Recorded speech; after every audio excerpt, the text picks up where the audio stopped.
ദൈവനാമത്തിന് മഹത്വം. സിയോൻ ബൈബിൾ ക്വിസിന്റെ പുതിയൊരു എപ്പിസോഡിലേക്ക് എല്ലാവരെയും ഹാർദവമായി സ്വാഗതം ചെയ്യുകയാണ്.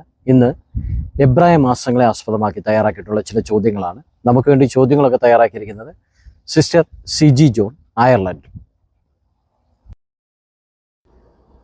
നമ്മുടെ ആദ്യത്തെ ചോദ്യത്തിലേക്ക് പോകാം. പെസഹ ആചരിക്കേണ്ട മാസവും തീയതിയും ഏതാണ്? ഉത്തരം ഇതാണ്: ആബീബ് മാസം 14-ാം തീയതി, അതായത് എബ്രായ മാസത്തിലെ 1-ാം മാസം. പുറപ്പാട് പുസ്തകം 23:15. അടുത്ത ചോദ്യം ഇതാണ്: യെരുശലേമിൻ്റെ മതിൽ ഇടിഞ്ഞും അതിൻ്റെ വാതിലുകൾ ചുട്ടും കിടക്കുന്നു എന്ന വാർത്ത നെഹമ്യാവ് കേട്ടത് ഏതു മാസമാണ്? ഉത്തരം കിസ്ലേവ്, അതായത് എബ്രായ മാസത്തിലെ 9-ാം മാസത്തിൽ. നെഹമ്യാവിൻ്റെ പുസ്തകം 1:1. അടുത്ത ചോദ്യം ഇതാണ്: യഹോവയുടെ ആലയം പണി ശലോമോൻ തുടങ്ങിയത് ഏതു മാസത്തിലാണ്? ഉത്തരം ഇതാണ്: സീബ് മാസം, അതായത് എബ്രായ മാസത്തിലെ 2-ാം മാസം. 1 രാജാക്കന്മാർ 6-ാം അധ്യായം 1-ാം വാക്യം. അടുത്ത ചോദ്യത്തിലേക്ക് പോകാം. യഹോവയുടെ ആലയവും രാജധാനിയും നെബൂസറദാൻ ചുട്ടുകളഞ്ഞ മാസം ഏതാണ്? ഉത്തരം ഇതാണ്: അബ് മാസം, അതായത് എബ്രായ മാസത്തിലെ 5-ാം മാസം. യിരെമ്യാവിൻ്റെ പ്രവചനം 52:12. അടുത്ത ചോദ്യത്തിലേക്ക് പോകാം. എസ്തേറിനെ രാജധാനിയിൽ അഹശ്വേരോശ് രാജാവിൻ്റെ അടുക്കൽ കൂട്ടിക്കൊണ്ടുവന്നത് ഏതു മാസത്തിലാണ്?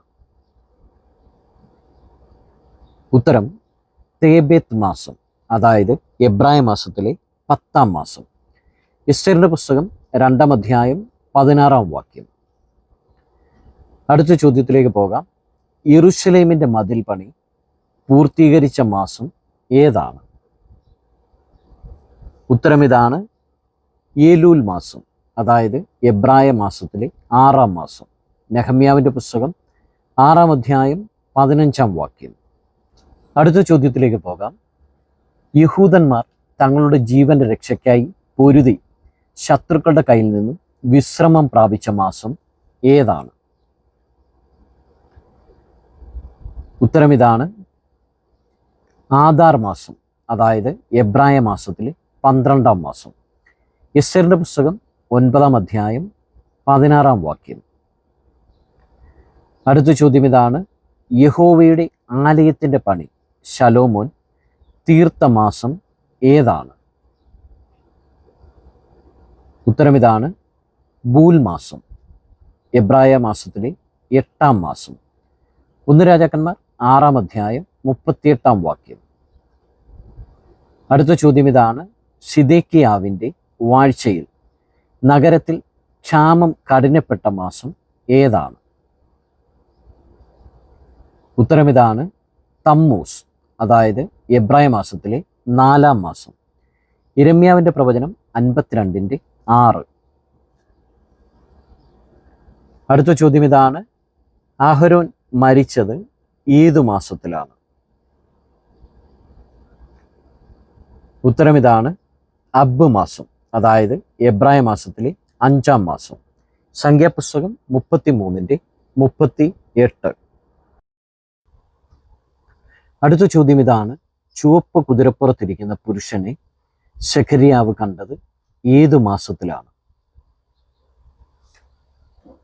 ഉത്തരം നെബാത്ത് മാസം, അതായത് 11-ാം മാസം. സെഖര്യാവിൻ്റെ പ്രവചനം 1:7-8 വാക്യങ്ങൾ. അടുത്ത ചോദ്യത്തിലേക്ക് പോകാം. സെരുബ്ബാബേലിൻ്റെ നേതൃത്വത്തിലുള്ള ആലയത്തിൻ്റെ പണി തീർന്ന മാസം ഏതാണ്? ഉത്തരം ആദാർ മാസം, 12-ാം മാസം. എസ്രയുടെ പുസ്തകം 6-ാം അധ്യായം 15-ാം വാക്യം. അടുത്ത ചോദ്യത്തിലേക്ക് പോകാം. എസ്രാ ശാസ്ത്രി യഹോവയുടെ ന്യായപ്രമാണം സകല ജനത്തെയും വായിച്ചു കേൾപ്പിച്ചത് ഏത് മാസത്തിൽ ആയിരുന്നു?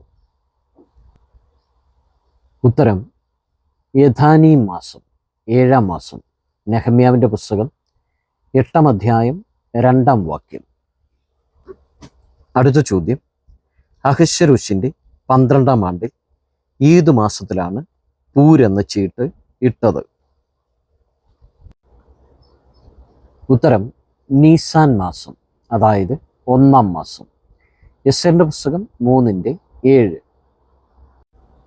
അടുത്ത ചോദ്യം, ഒരു ജാതീയ ദേവന്റെ പേര് എബ്രായ മാസത്തിലെ ഒന്നാണ്.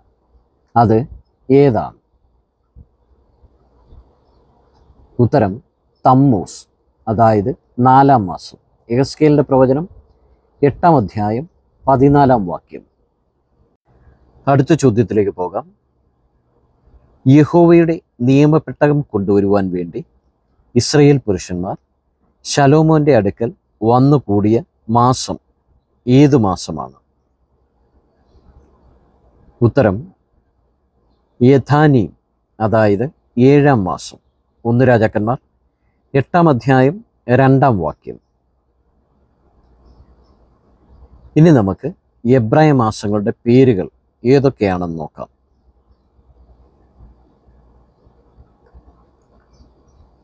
ആബീബ് അല്ലെങ്കിൽ നീസാൻ 1-ാം മാസം, സീവ് 2-ാം മാസം, സീവാൻ 3-ാം മാസം, തെമ്മൂസ് 4-ാം മാസം, അബ് 5-ാം മാസം, എലൂൽ 6-ാം മാസം, യഥാനീം 7-ാം മാസം, ബൂൽ 8-ാം മാസം, കിസ്ലെവ് 9-ാം മാസം, തേബെത്ത് 10-ാം മാസം, ഷെബാത്ത് 11-ാം മാസം, ആദാർ 12-ാം മാസം. എബ്രായ മാസങ്ങളെക്കുറിച്ചുള്ള ഈ ചോദ്യങ്ങൾ ദൈവവചന പഠനത്തിനും എബ്രായ മാസങ്ങൾ പഠിക്കുവാനും നിങ്ങൾക്ക് പ്രയോജനകരമായി എന്ന് വിശ്വസിക്കുകയാണ്. നിങ്ങൾ ആദ്യമായിട്ടാണ് ഈ ചാനൽ കാണുന്നതെങ്കിൽ സബ്സ്ക്രൈബ് ചെയ്യുവാനും സപ്പോർട്ട് ചെയ്യുവാനും മറക്കരുത്.